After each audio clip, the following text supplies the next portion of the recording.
So, hey guys. Right. So recording is in progress. So from this point forward, please, please, please do an even better job not to embarrass yourself or your family or our staff in front of our wonderful guests. And so we wanted to put together a conversation because we know that there are many, many of you that are really interested in careers in the medical field. And before you can get to a career in the medical field, there's lots of training that has to go into, to that equation. And so we wanted to not necessarily just bring in people that could talk to you about working in the medical field, but also people that could talk to you about the process of getting into the medical field. And so that's kind of the brainchild of how this call and conversation started. So we're going to allow our doctors that are here with us tonight to kind of begin and start off by introducing themselves, telling you a little bit about their journey that has gotten them to where they are. So we'll kind of let each doctor speak for themselves, and then we will open it up for any questions that any of you might have. So I didn't necessarily set an order, which probably would have been good for me to do, but I'm all about volunteers. I don't mind. So does anybody want to kick us off and go first? Any of you doctors? Anybody? I'll go first. Okay. Hey, we got a volunteer. And so thank you so much, and we'll let you go first. Hi everyone, my name is Arthi Jugal. I am part of the Upward Bound family from many, many, many years ago in the past at this point. My journey into medicine actually started as a child. I decided I wanted to be a doctor well before middle school, actually. And I just kind of set my path in that direction. And it came with a lot of road bumps along the way, but that's okay because I'm here now and I'm enjoying it. So I'm happy to talk to you guys about it, and I'm really looking forward to all your questions. Let me ask where you did medical school. And this is for all of you doctors. Just where did you do medical school? And you can just say what your specialty is again, even though most of them probably okay. Flyer. Yeah, no problem. So I went to Mercer University School of Medicine. I started in Macon, Georgia, and then I actually shifted to the Columbus campus, Columbus, Georgia campus. So that's where I did my medical school. My residency was with Morehouse School of Medicine in Atlanta at Grady.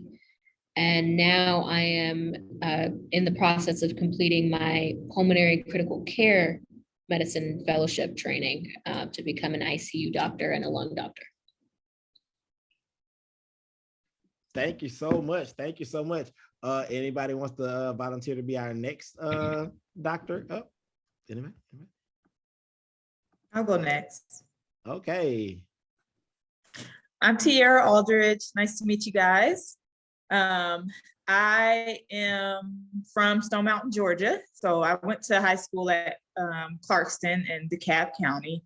I also kind of knew from elementary school that I wanted to be a doctor. So that's kind of where I had my head focused the entire time, but also still kind of went in with an open mind.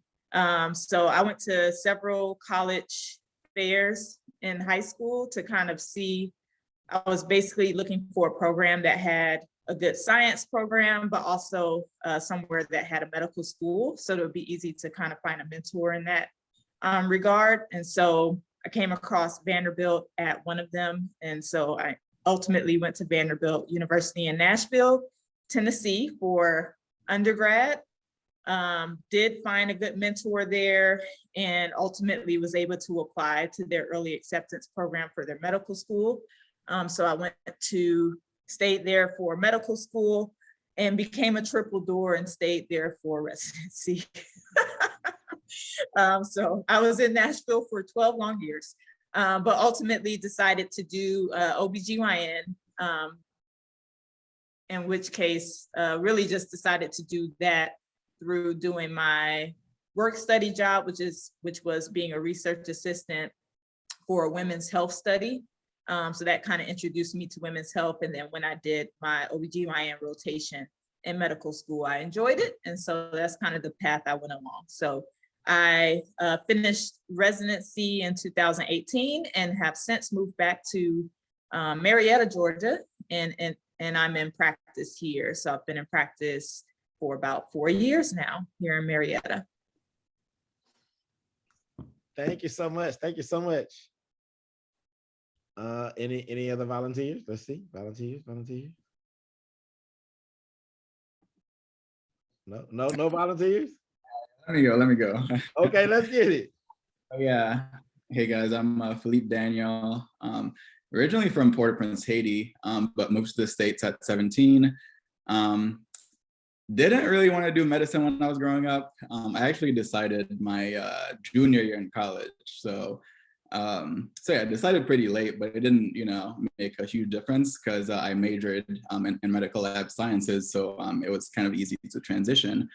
But yeah, I went to med school at Rush in Chicago, and I just moved to Atlanta last year. I'm a neurology resident now at Emory, but we also do a lot of work at Grady. So shout out Dr. Abdugal as well. So yeah. Good stuff. Good stuff. All right, we're getting low on our list. So let's see who's next. Is it Dr. White or is it I lost my other doctor. I just lost her face in my picture. So I guess that means it's Dr. White. Dr. White is up. Hi, everybody. I'm Raquel White from Jamaica. I'm non-traditional in that, like, I completed undergrad. I went to Claflin University and HBCU in South Carolina. Graduated in 2010. Worked for a few years. I worked at Atlanta Metropolitan State College for a couple of years, and that's where I met Kenny. I was one of the tutors and teachers for the STEM program there. Then moved to New York, worked for a couple of years, now in Rochester, New York at University of Rochester for medical school. Recently matched into neurosurgery.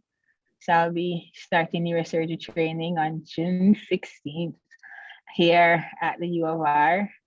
And happy to answer whatever questions you guys may have. And now I'm going to pick on Mooney. I'm sorry, Dr. Mancho.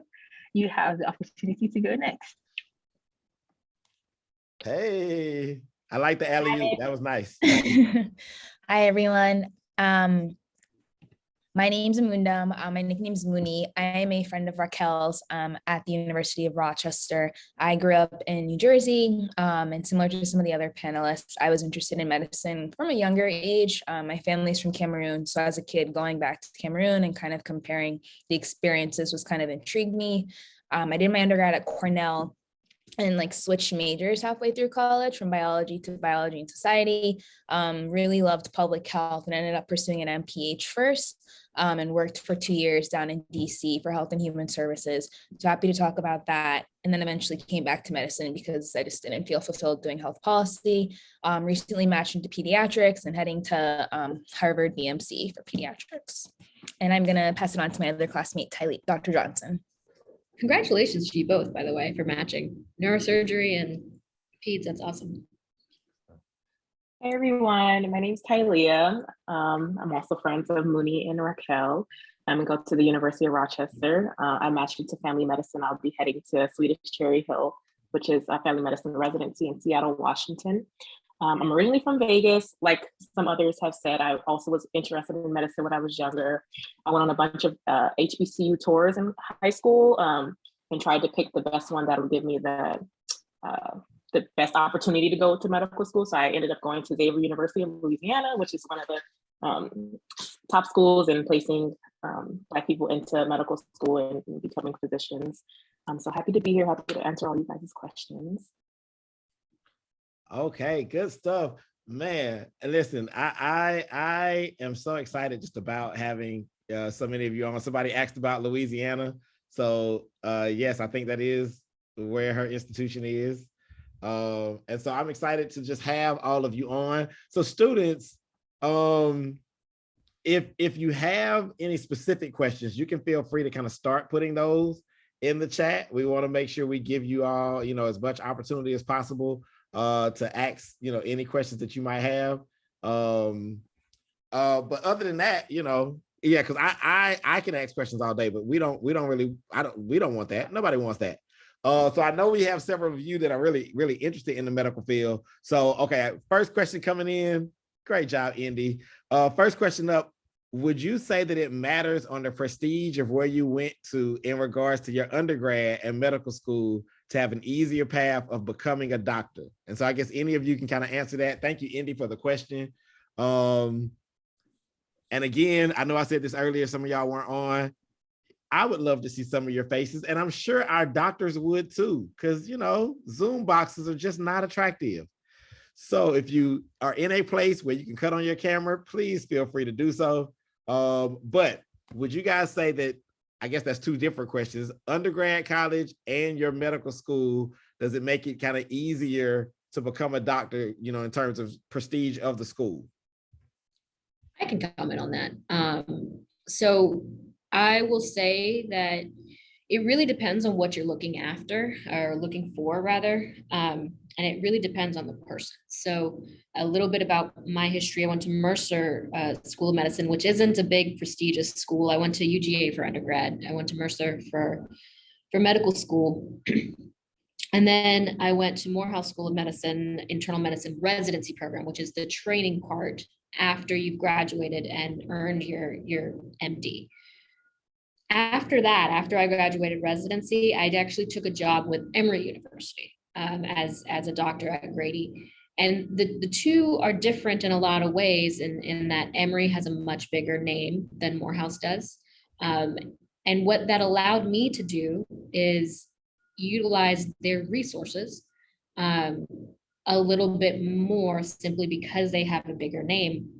And because they have a bigger name, you can kind of get more out of them. Did it mean as much to me as my Morehouse experience? Not really, to be honest. I think I gained a lot personally, a lot of fulfillment personally with the smaller institution that is Morehouse and what they taught and how they practiced. So it depends on what you're looking for. Do you want to go after big names? Do you want to use resources? Do you want to kind of fall in line, I would say, or are you looking for personal fulfillment in what you do? And those are really, really hard questions to answer when you're so early in your career. And quite frankly, when you're so much younger, you're not going to be the same person at 26 than you are at 16. So that's my 2 cents. That's real. Anybody else want to chime in on that? Just in terms of prestige and school choices? I'll jump on that because I've had several. I mean, I went to, I guess, more prestigious college, going to Vanderbilt, but I've had several friends that were on the medical track with me who didn't get into medical school. And so I would say the name isn't the only thing. You really just have to make sure you make it a fulfilling experience. So make the most out of the experience that you're given. So making sure you're making the grades, but also making yourself a well-rounded person. So getting involved in different organizations and programs, shadowing or doing some type of research or having a mentor or something. So kind of making the most of the resources that you're given at the institution, because I've had a lot of friends that came from some of the smaller name schools who ultimately went to some of the best residencies and fellowship programs. And so it really just depends on how you utilize the resources that you're given at your institution.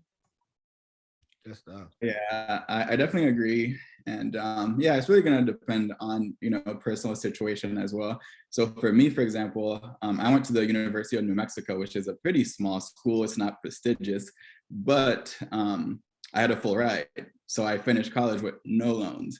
And I feel like that really put me in a good financial situation to apply to med school and, have, less stress in my life because I didn't have loans. So it's also like, hey, where's giving you scholarships? What kind of, options do you have at that time? And you kind of take it from there. So. Absolutely. Yeah, and I'll add to that. I went to an HBCU. Tylea also went to an HBCU. And I believe our experiences being at an HBCU is out of this world. And I think that once, as Dr. Tara said, once you're able to obtain the grades, get the scores that you need, do the extracurricular activities, it doesn't matter whether you went to a big school, small school, like you set yourself apart in other ways so that you're able to get in wherever you need to go. Yes, I love all of those comments. I love that, ultimately everybody's path is their own path, right? And so, some of you over the next couple of years, you might not even get accepted into your first school, but the way that you work and the things that you do after that absolutely play a huge role in kind of what comes next in your life, whether it's the medical field or something else. I'm going to ask Tyler's question. I don't know if I'm going to ask Tyler's question. So she said, what courses should she take in high school to be prepared for college? And I don't know if there's something specific you want to ask there, Taylor. I don't know how to say your name. I apologize, Miss Beckham. But that's the question that I see. So I'm just going to read it. I think that's a great question, not for the actual question part of it, which we can answer, but more of, I love that you're thinking about it now, because it starts now. In fact, for a lot of us, it started much earlier too, except in the case of Dr. Daniel there. But as long as you stay focused now and throughout the course of it, I don't think it matters too much. What I will say is do your best at every part of your schooling. There's no particular classes that are going to prepare you better in college. I feel like if you do well in high school, all around the board or all across the board, you'll be prepared for college. And I think the jury is still out on whether or not you should absolutely go in a biology or chemistry route or pre-med track in medicine, or whether you should take those classes because they prepare you for medicine, but also add to it by doing something in the arts or the literature fields. Because nowadays, more and more med schools are looking for more well-rounded people. Good stuff. Anybody else for that? I think I would add, depending on what your school offers, like I know different high schools offer like the IB classes, some schools offer the AP classes, and some schools just offer honors versus regular. And I think if you're able to start challenging yourself and it's something that you feel you can handle in high school, it's helpful. Because I remember when my school didn't offer IB courses, but I took a couple. I think like AP Physics and AP Calc. And when I saw it again in college, I felt prepared to answer those questions on tests, and I felt more confident having a stronger base. But it's something that you kind of, if you feel you can handle that challenge, then it doesn't hurt to start in high school and making sure that you're keeping up your grades, like Dr. Dugal said. Good stuff. No. Okay. Just wanted to give everybody a chance to get in. So the next question is about work-life balance, which is something that I admittedly struggle with mightily. This is me, and I'm just an educator, so I can imagine. So a student asks, does your work carry into your personal life, or are you able to kind of separate both when your shift ends? But nobody wanted to jump on that one. I kind of answered that one a little bit in the chat, and I just don't want to commandeer the whole thing. So I'm gonna open the floor to the other doctors. Come on, Dr. Johnson. What are your thoughts on work-life balance and your career as it stands now? I was thinking about answering this question, but I was like, I haven't really got into like the whole work, force just yet. I'm still like at the end of my, med school career, but just kind of balancing being, a student and having a life, because medical school is a lot of work. So I can consider that a job. But it is definitely hard. And I think as a student, it's hard to not take school home with you because you're a student 24/7. And as a medical student, you're studying all the time. But definitely, finding those things that bring you, that makes life meaningful to you, like discovering those things now and nurturing those things throughout, your journey. So even if it's something small, like you just love to read and you have to read a book, at least, a couple times a week, then make that something that you prioritize. If you love sports or activities, make that something you prioritize. This, of course, cannot be something that you enjoy all the time, every time you come home. But I think it's hard. And as from what I hear from family doctors who are in the mix right now, it is very difficult to come home and not bring, work with you, because a lot of times you're finishing notes, you may have to make a call to a patient. And, you know, learning how to finesse that, it kind of just comes with practice and managing your time and just, you know, having a great team around you. But that, I think it would be wrong for me to say you don't bring, you know, work home. But just making sure that you're finding that balance of where you're kind of having work overpower the other parts of your life that make you you.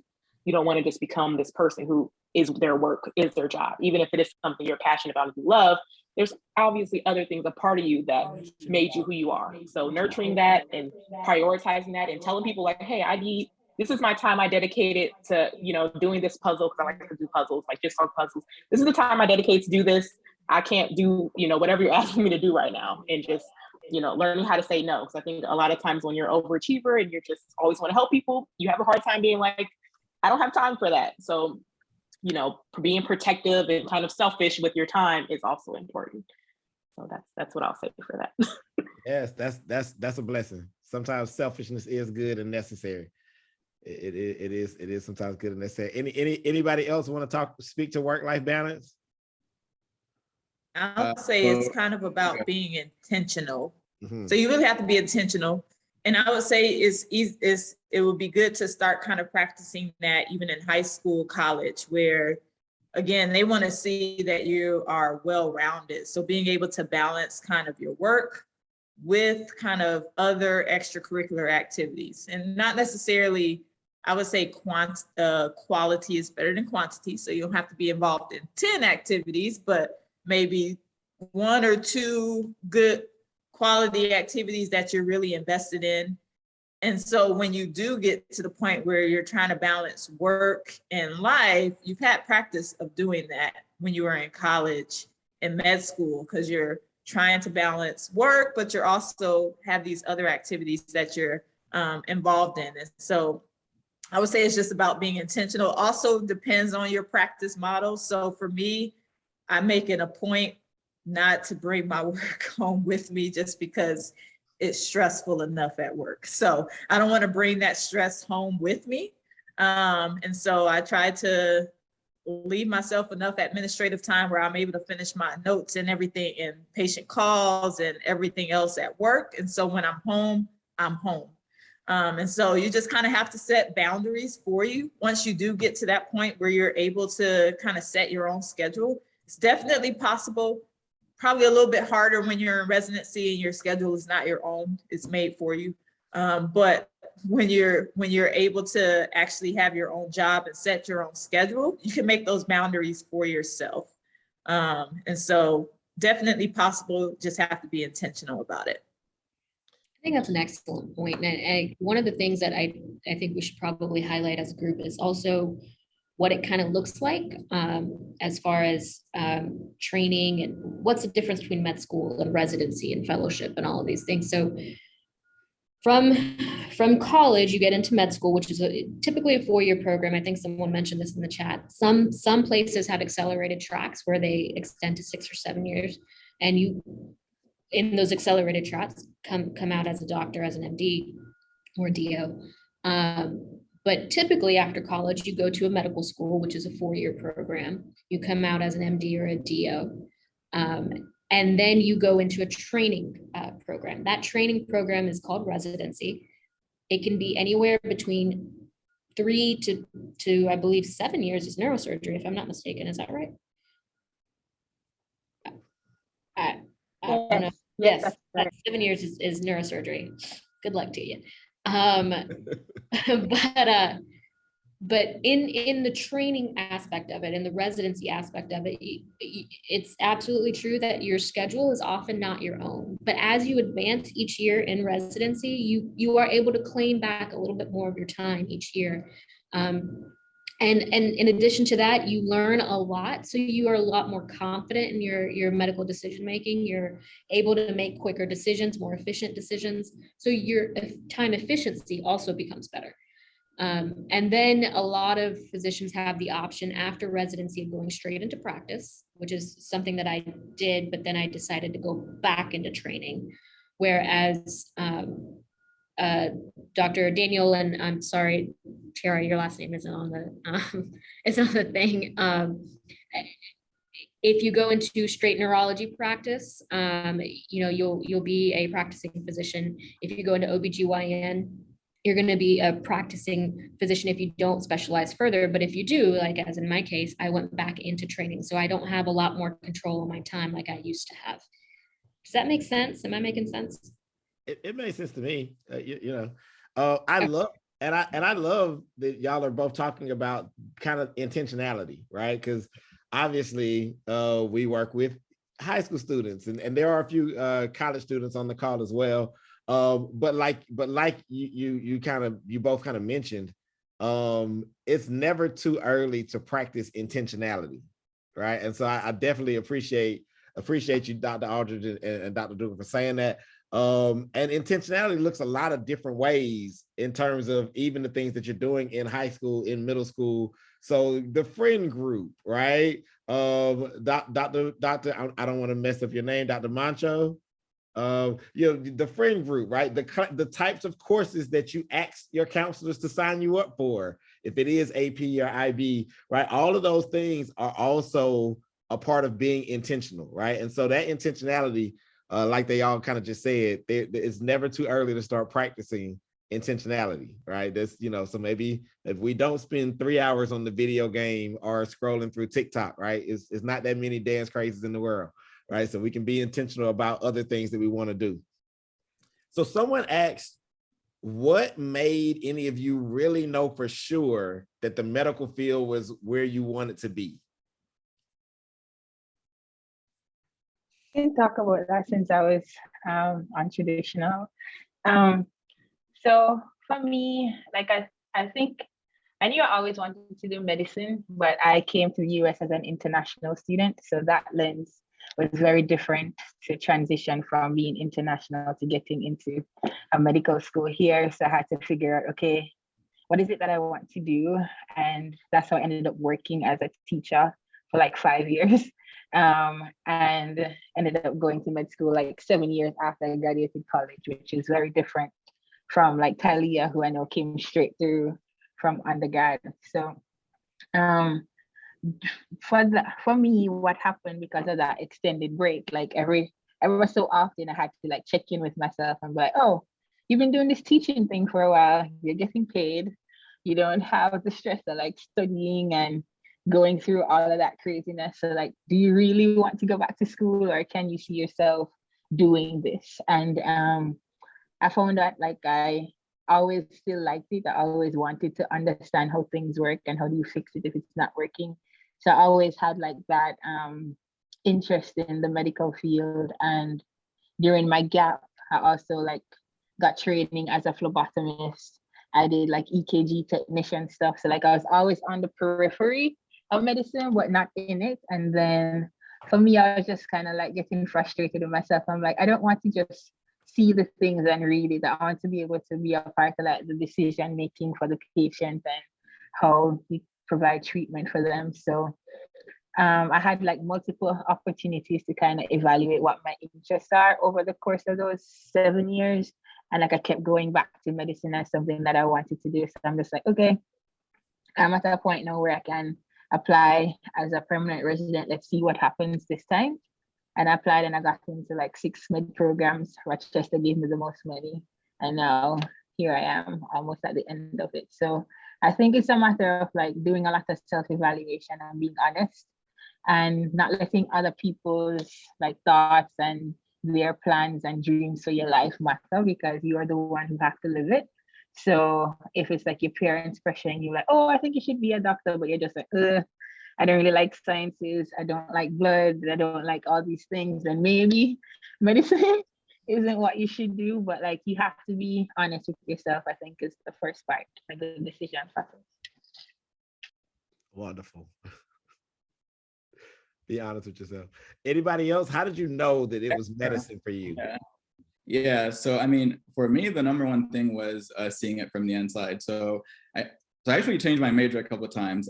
When I started college, I wanted to do pharmacy because I'm like, all right, I like science. I like talking to people. Let me check this out. And then start college. And then I shadowed a pharmacist for a couple of days. And I was like, man, this is boring. It's not for me. And then And then I thought I was gonna, work in the lab maybe, because that sounds fun, science, da, da, da. So I started doing that, and then just seeing it from the inside, I was like, nah, that's kind of boring. But when I was working at the lab, I got to meet some of the doctors, and I got to, spend time with them and shadow them and see what the job is like from the inside. And that was the biggest determinant in me deciding to do this. Because you're gonna have a vision in your head, from TV shows, from like going to the doctor, of like what the job is like. But seeing it from the inside, like, is actually kind of like super important for, like, regardless of what you're trying to do. So yeah, I think for me that was the most important thing. That's good stuff. Anybody else? Just how did you know when you knew? No. Okay, that's cool. Okay. So if someone wanted to be a pediatrician or an L&D nurse, do you have any suggestions you could give them? I know we have a pediatrician here, so any suggestions you could give? Any of you can answer, but I know they asked specifically about being a pediatrician. No? Yeah. Well, I guess I would say, I don't know how old the student is, but I think it's also important, like, as you're going through your training, just keeping an open mind, because you may be surprised in medical school, or like if you end up going to nursing school, like what rotation or specialty you end up enjoying, and you might feel inclined to switch. The nice thing is that while you're like, whether you're at high school or college, you can definitely shadow in the hospital that was mentioned, and just kind of seeing like what's the day in the life of like a pediatric resident or pediatric doctor or an L&D nurse. Like, those opportunities do exist. And there's also, like, at the college level, there's different fellowships. I know specifically at our school, the University of Rochester, we have the SURF program, which is the Summer Undergraduate Research Fellowship, where you get to come here for 8 weeks and you can like figure out if you're interested in research. And you also spend some time shadowing in the emergency department. And I remember, like, that was kind of how I found my way to Rochester. When I was here, I shadowed some of the physicians that were giving us lectures and kind of gave me an idea of different opportunities in medicine. Let me ask, just because you said that, did any of you go in thinking about one place in the medical field, and through your training shift at all? I'm just curious. That's for any of you. I did. I knew I wanted to do, in order to get to some medicine subspecialties, I did an internal medicine residency. And I originally wanted to become a cardiologist. And I did a cardiology rotation as part of my internal medicine subspecialty training, or specialty training, and hated it. I hated every bit of it. But then I actually remember my very first day of residency in general. I walk into the Grady ICU and I hear a code go off, which is when a patient loses a pulse. And I see people jump into action, and I see people save this one person's life. And it just opened up my eyes to an entirely new world of critical care medicine. And I felt a similar excitement with the pulmonary field, which is the lung field of medicine. So I switched from cardiology to pulmonary critical care medicine. Nice. Anybody else? I saw you raise your hand too, Dr. Mancho. Like you had an experience where you changed kind of midstream.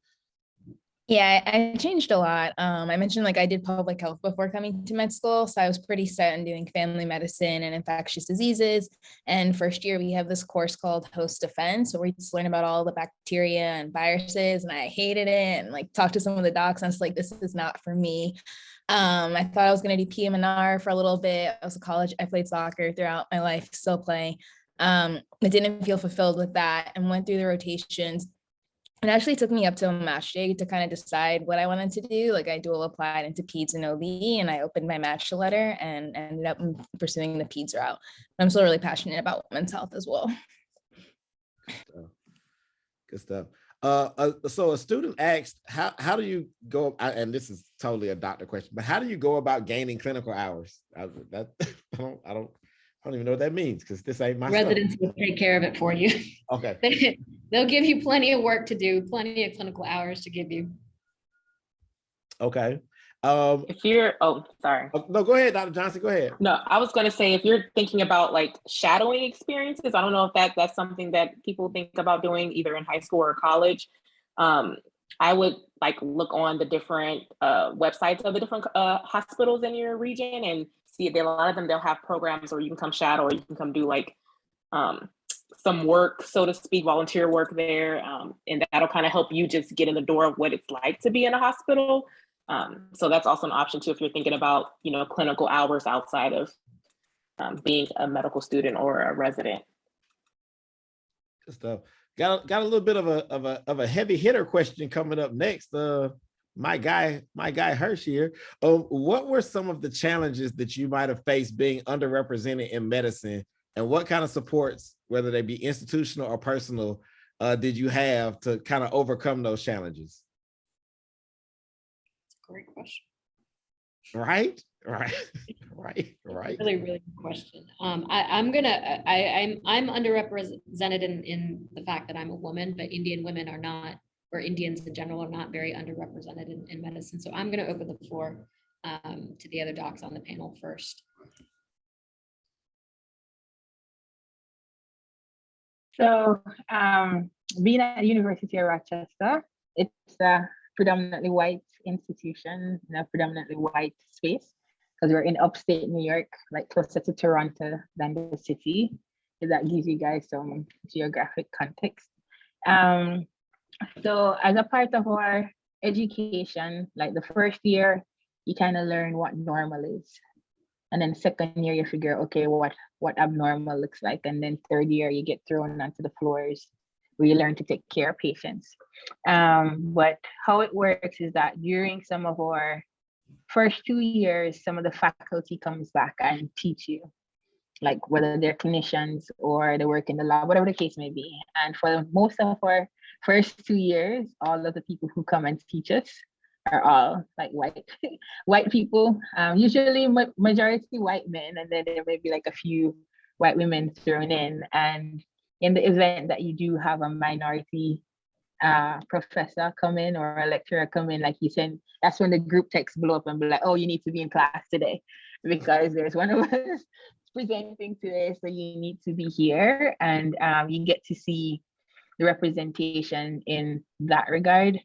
But I didn't have so much of a bad time here, even though I was part of the minority group, because I think coming in, there's like the SNMA program here, which is like the Student National Medical Association. And I think from day one, that's where you meet like all the other minority people within the school. So being a part of that kind of gave you like a shelter to kind of like, oh, okay, there are people who look like me who go here, who is like at year 4. So I can see that I can get to year 4 and possibly match at the end. And then also here in Rochester, there's a group called the Black Physician Network, where there are like attendings and residents who are practicing within the space. They kind of adopt the SNMA group. So like you have another level of mentorship there as well. So you kind of have double layer protection. Not saying that it wasn't hard and like people don't say racist things and you have like those uncomfortable moments, but you have your friends who you could go and vent to. And like, you can't believe what this, okay, so right here, we can't believe what this person did. And you kind of have that opportunity to talk about it. Then there are some instances where like if it's happened within like the confines of the school, whether it's a faculty who says something nasty or whatever, you can report it and can have it dealt with in that way as well. So there are multiple ways in which you can have protection.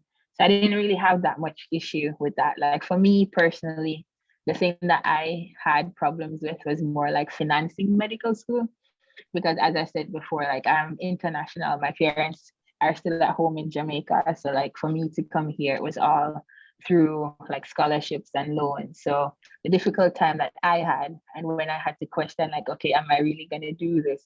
Was when it became like, yo, I have no money. Like, how am I going to move from month 1 to month 2 to month 9? And so that was something that became an issue for me. But thankfully, again, through BPN and through the school, there were other scholarships I could like finagle my way to get in some more money that way. But those were the issues that I encountered here. That's good stuff. Yeah, I'm down to add a little bit, but didn't have anything crazy happen in terms of, yeah, these sort of challenges in med school. What I will say is, we need more Black doctors, that's one. But when I started med school, for example, which is a pretty big med school that's in Chicago, we had 8 Black med students out of a class of 156, So yeah, that didn't feel right. I'm saying? Like, yeah. So yeah, we did a lot of work with SNMA. We worked a lot on like recruitment and like training college students and whatnot. And yeah, like the current class, like we're at 24, which is a huge jump. So like yes, that is something that needs to be worked on. But I do see certain programs that people work on, and like we're really trying to have more Black doctors around. So yeah. I would say at Vandy, majority white. So one thing that I really looked to do was seek out mentors, especially for me. I'm the only physician in my family, so I didn't really have that mentorship coming up. So I had to kind of really seek out mentors. And so a great place to start was the diversity office. So most medical schools and residency have some diversity department. And so really going through that, and like she said, SNMA, that was a great start in regards to medical school and getting involved in leadership there, because then you can also find connections of other physicians and mentors in your region. And then carried that over into residency, stayed involved with the underrepresented residents. And so got involved in leadership in that regard, in regards to trying to form a network there, because for our OBGYN program, there was on average maybe 1 Black resident per year. And there were a couple of years where we didn't have any of us come in. And so we really had to stick together, again, kind of being intentional about seeking out those opportunities. Also didn't have a lot of faculty that looked like us. So sometimes having to look outside of your specialty, but still having a mentor in medicine that looked like you, very important. I would say one of the challenges that I faced in residency mostly was a lot of unconscious bias that went on, where it may not have consciously realized that there was some bias going on, but you could see how we were treated a little bit differently in regards to the standards that we were held to, or if we didn't do something, we were not chastised, but our punishments were we were sometimes punished when if someone else had done it, they may have been given a pass. And so you would see kind of a few of those things and kind of having to navigate how to confront those things without stepping out of place, I guess, was kind of a challenge. So having mentors kind of talk you through that as well, having a support system, and carrying that over into medicine as well. Because like they said, we need more Black doctors. It's not a lot of us. But I would say the rewarding thing is when you have a patient that looks like you come in, you really see that they are very grateful, very happy to see someone that looks like them take care, and their guard comes down, they're more comfortable. And so don't let it discourage you. If anything, let it be kind of a pusher for you to get through, because you'll see that your patients are grateful for it in the end. That's good stuff. I'm gonna skip down a little bit just because I just to lighten it up a little bit. So, do any of you doctors watch doctor television shows? So someone asked specifically, do you watch Grey's Anatomy? But I'm just curious, do any of you doctors watch doctor television shows? And if so, No. what are your thoughts? I don't. I can't, because I'll see something and I'll be like, that's not the way you do, that's not standard of care. I cannot do that. You're doing it wrong. I can't do it. I used to before medical school, but not anymore. I still do. Okay. Like I think before med school, like you just watch it just for, like I still watch it for the drama, I guess. And then now I think like I start recognizing stuff. So like when the patients start presenting, like I try to guess what's gonna like, oh, okay, so this is the differential. So this is what you do. So I think like now it's more learning for me. And maybe when I switch over to the resident side and actually know what's supposed to happen when you're doing the things, I can be like, oh no, you're not supposed to drill there. Or like it will probably get a little bit more nuanced, like Dr. Dugal, who knows all the things now. So like from my aspect, it's just now it's more learning and trying not to spoil it for, I tend to watch things with my sister. So try not to spoil it for her. I'm like, oh, I think this person's gonna have epidural hematoma. So they're gonna do this. So it's more that for me now than the drama. I was absolutely obsessed with Grey's Anatomy in middle school and in high school. Like I told everyone I was going to be Christina Yang. I was going to be a cardiothoracic surgeon. Like I wanted her life. I wanted to live in Grey's Anatomy. But yeah, you get older and you start learning more about medicine and it becomes very unrealistic.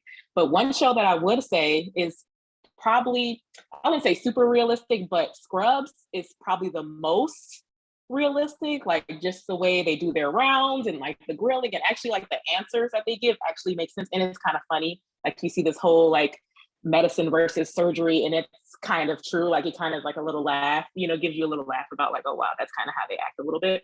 But yeah, I think it's definitely interesting, but I can't watch it anymore just because like if even seeing them give CPR in certain instances, you're like, that's not accurate. Like, why is the blood gushing out? That's not an art. It's just you know too much, and it kind of ruins it. But the drama in Grey's Anatomy was A1, I have to say. Yeah, I would echo the drama in Grey. I said I binge watched Grey's during the pandemic when we got sent home in the middle of med school. It was fun and it was like good learning. But first year Raquel and I watched The Good Doctor, so we'd like pause it and like talk to each other through like the differential. So it was like a fun way to like geek out as well. Study group. Let's go study group. Okay, Good Doctor study group. That's good stuff. So thank you, Dr. Mancho, for actually putting some scholarship links in the chat. So any of you that aren't like looking in the chat because I'm in it, Dr. Mancho just put some different scholarship stuff in. But for all of you that are in our programs, trust me, you will get tired of us talking to you about scholarships as you approach 10th, 11th, and 12th grade, because it is literally one of the major things that we do, right? So for all of my colleagues that are on the call, I know Mr. James is here and Ms. Q is here and Mrs. Stokes. We are going to do a lot with you, as you get deeper into your high school career to try to help you find money, right? Because we not only want all of you to go to college, but we want all of you to go to college for as little money as possible. That is always the goal. So we want to make sure that we kind of help you with that. But a lot of that you guys can control early on, right? Because the better your grades are, the better a student you are, the more intentional you are as you go through your process, the easier it's going to be for us to help you identify scholarships, right? Because those things don't start midway through senior year, right? You don't get to decide in November of senior year that, oh, you know what, I want a full ride. That's not really how that works for anybody. So you got to kind of start putting that work in as early as possible. The earlier the better, right? If that's a goal of yours to go to school, on a full ride, let's get to work. If you aren't already on that path, let's find it. So someone asked, do you prefer like natural medicine over like container? So I'm guessing that's like store-bought pills. Where do some of you fall in on that? Like, do you look for kind of holistic treatment options, or is it, let me write this prescription and get you out my face? Like, what does that kind of look like? I'm just, I don't. I would say for me, and you see a lot of it in women's health in regards to like hormone replacement and natural remedies and things like that. You just have to be careful. So I kind of fall onto the side of more evidence-based medicine. So in regards to just making sure that there is research to back up like the safety profile of medications, because you don't know what's in a lot of these herbal supplements or what other effects they may have on different organ systems in your body. So you just have to be really careful. So usually I encourage my patients that if they have a natural supplement that they are questioning if they should use, to bring it to me so I can see what the ingredients are, and I'll kind of go through it with them. So I try not to completely disregard natural remedies, but I try to counsel them that certain things there may not be evidence behind in regards, or good research behind in regards to the safety profile of it. And so also presenting them with alternatives of things that we do have evidence behind, just so that they can make an informed decision in that regard. I back that up 100%. I do the same thing with my patients as well. A lot of people will come in with, old wives remedies and all of that, my family included. And it's one of those things where if I can't, as Dr. Aldridge was saying, can't bring up a study that said that, it does what it's supposed to do, or it says that what it says it's supposed to do, then I wouldn't recommend it to my family. And if I'm not going to recommend it to my family, I'm not going to recommend it to my patients. Yeah, I definitely agree. There's another question that says, are some of the ingredients safe? I mean, it's always going to depend on what kind of, product that it is, but it's also very situational, right? So let's say someone comes in and they have arthritis, so they have a little bit of knee pain, and there's a cream, that doesn't really have side effects that they want to use. Sure. I mean, we might not have proof that it works, but if they want to use it, sure, But if a patient comes to me with like a, like cancer in their brain or like a stroke, I'm not gonna, there's no oil that can solve that really. So yeah, we can't really recommend certain things depending on, what the patient has, so.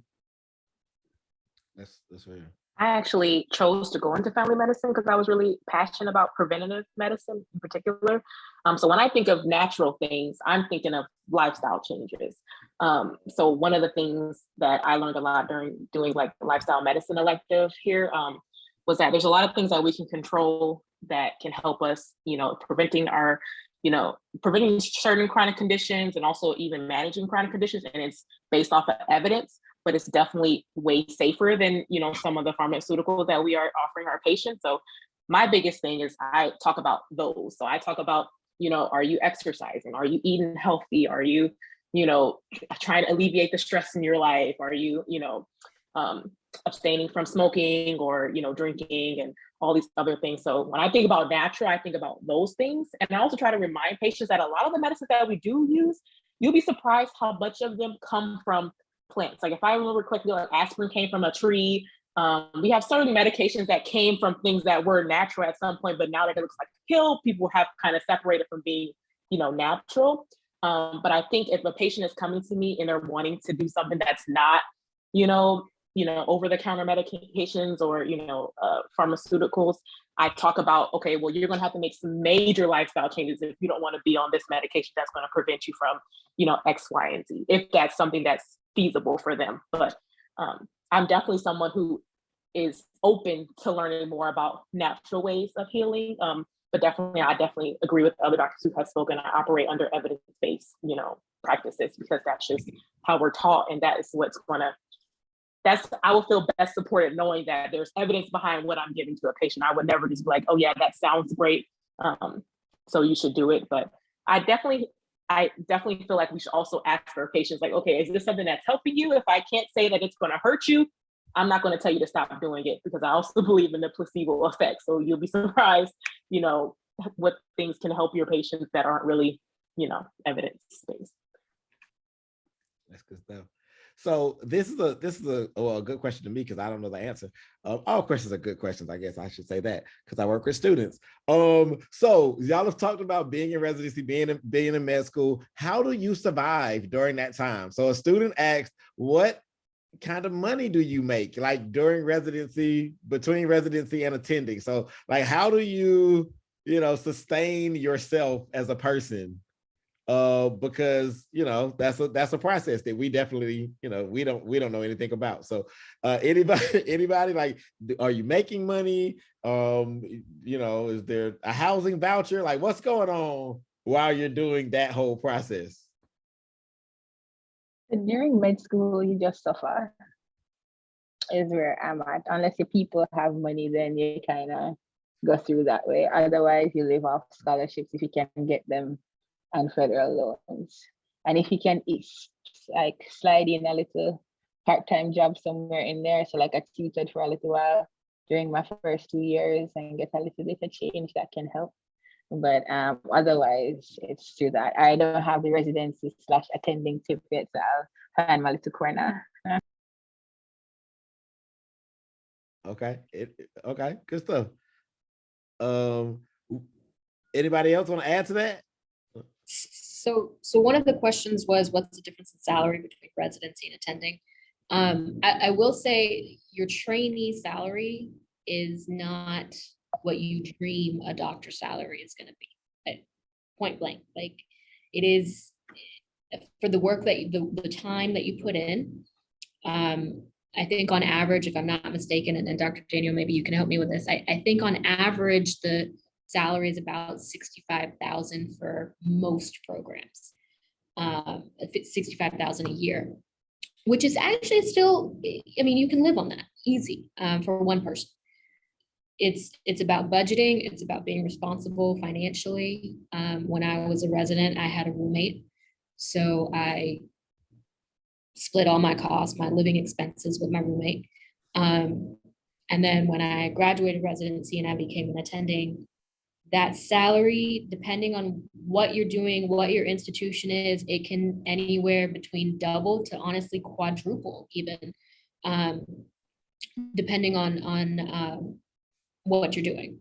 So your lifestyle changes based on your salary. But even then, since I, for me in particular, I knew I was going back into training, I didn't change anything, because you have to remain smart financially. You have to remain responsible financially, in order to kind of live within your means.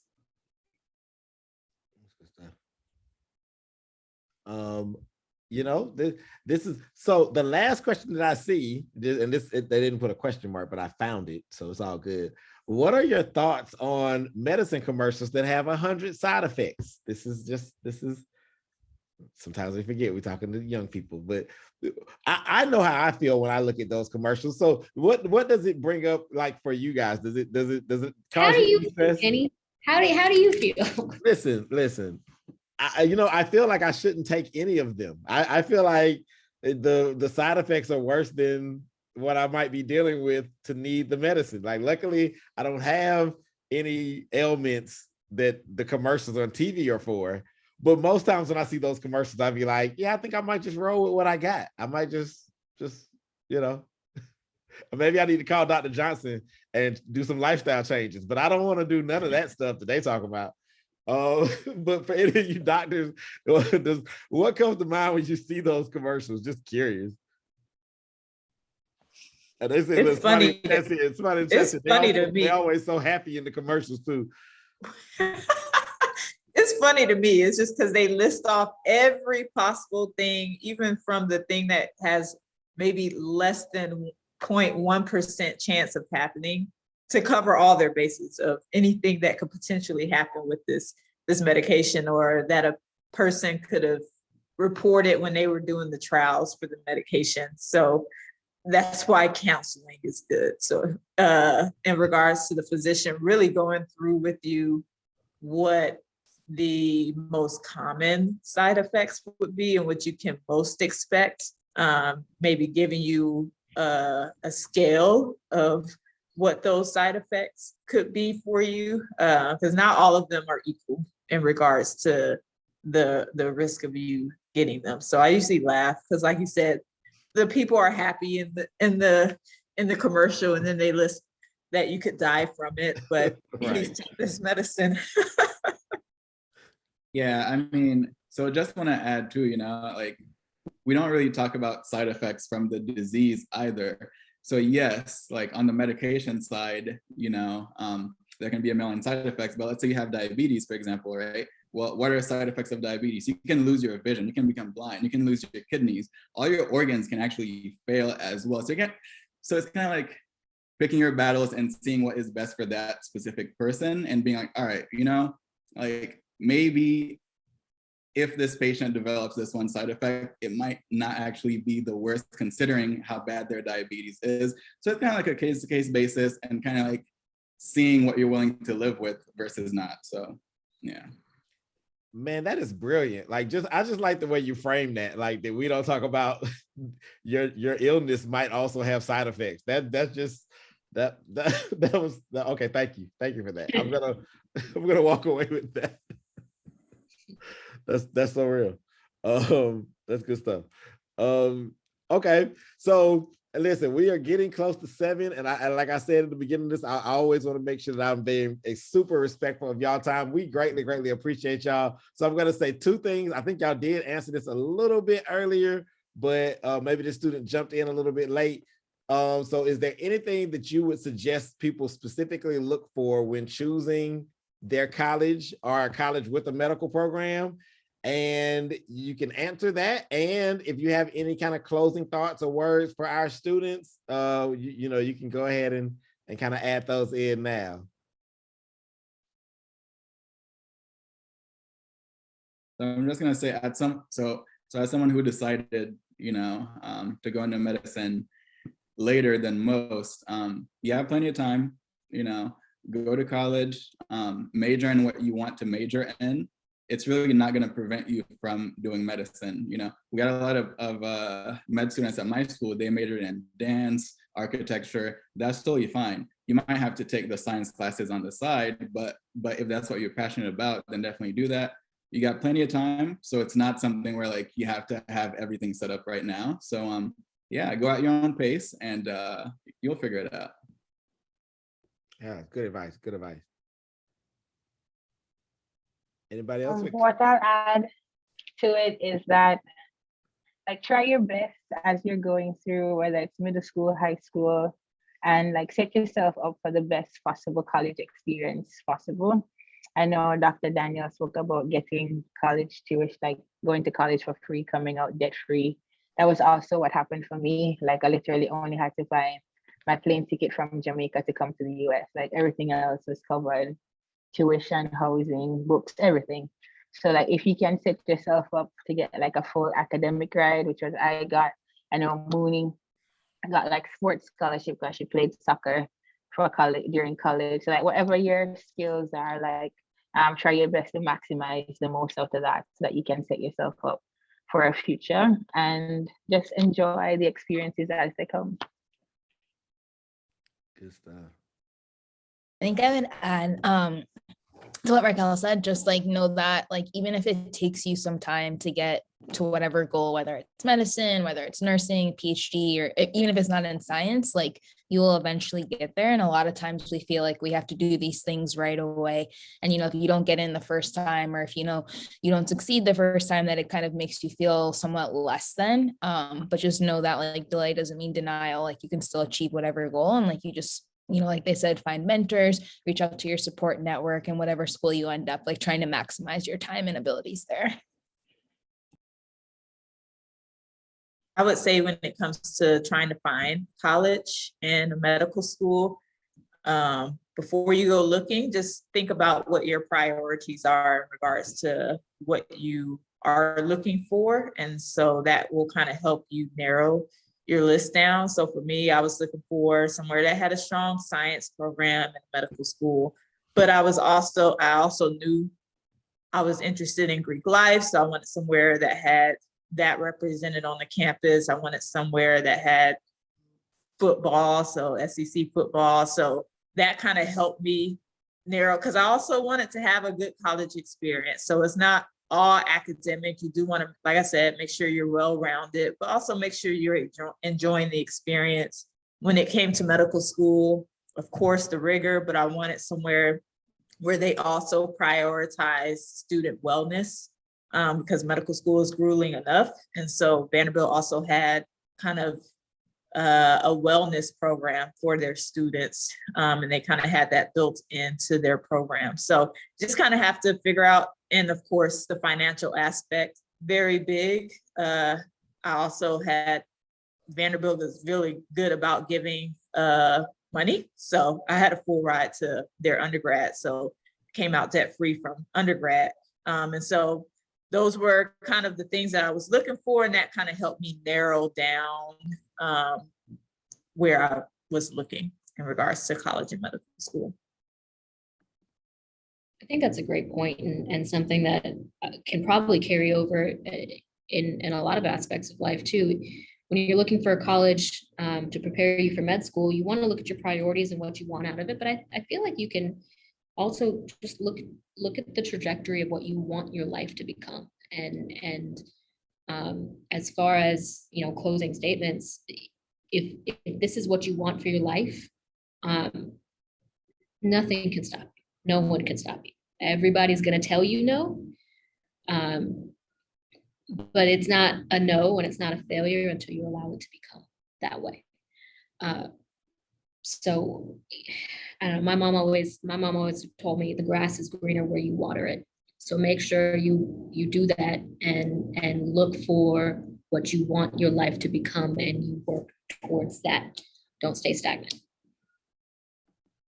Good stuff. Everyone said such amazing things. I'll just add a little bit.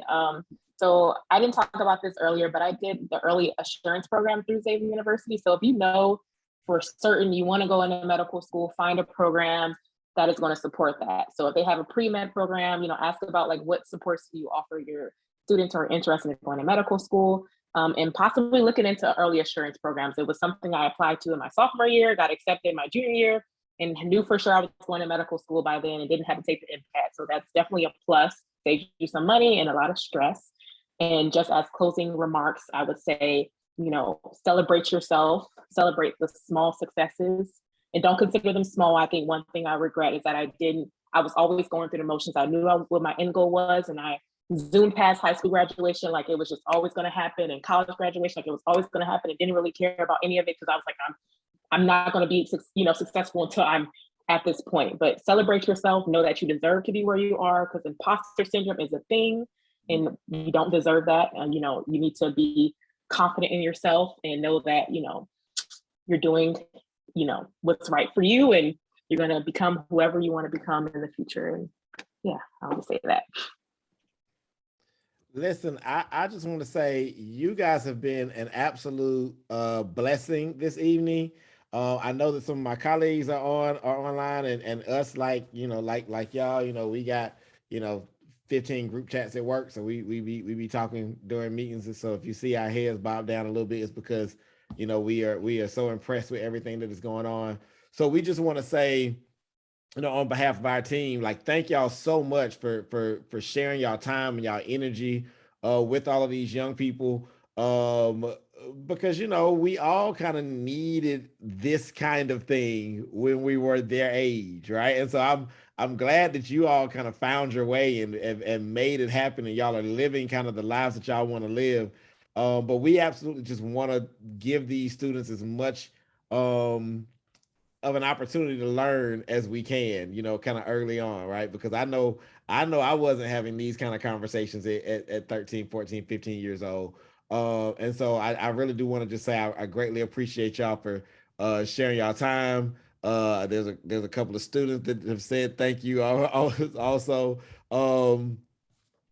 Yes, so thank you. It is 6:53. I know I said we were going to wrap at 7. I will say that a student just reminded me in a direct message that I didn't ask you guys about their specific question. Their specific question was, did being in medical school, I'm not going to scroll that far back up, but did medical school take a toll on your body, like on your just I don't know if that was a stress related question. You know, I sit behind a desk, so I snack all day. So I know the toll that my job takes on my body. But you know, for y'all, I don't know. Just that was a question someone asked. So. Long story short, for me, it did. In fact, I was very active for a very, very long time. And I injured myself because that's how I dealt with stress, was going out and going for a run or going to work out. I actually ended up needing surgery in medical school, which is one of the roadblocks that I faced. And it sucked, for the lack of a better way of saying it. But one thing that challenge did help with was teach me a lesson in how to manage stress and how to manage your life when you have these challenges. So did it take a toll on my body? Yeah, because mental health makes a difference too. Stress makes a difference. If you're not sleeping properly, you're not eating properly. Yeah, it does. But when you're at that point in your life, you are now an adult. You should be able to navigate those stresses, and it just allows you to become a stronger adult in the future. So short answer, yes. Longer answer, but it does you good. Okay, good stuff. Good stuff. All right, so if nobody else Don't has you make you anything, stronger, right? right, right. Yeah. So if nobody else has anything to add, like I said, I just want to say thank you again. Like y'all have been absolutely amazing, and you know we greatly appreciate you. You know, I've asked my students a couple of times to cut their cameras on, so I guess this is the best we're gonna get. You know, thank y'all for those of y'all that did have y'all cameras on. But thank you guys so much. Right? If we do a round 2 of this, I'll make sure I give y'all a couple of months. Like it won't be until fall. Just I'll give y'all that long. I won't bother y'all again. No time like over the next couple of months. But thank y'all so much for being willing to join and share with us today. Thank you for having us. Thank you so much. Thank you. It's a pleasure. Absolutely. Yes, thank you. Absolutely. Great information. Thank you, guys. Statement. What? Bye, everyone. Have a good day. Bye, guys.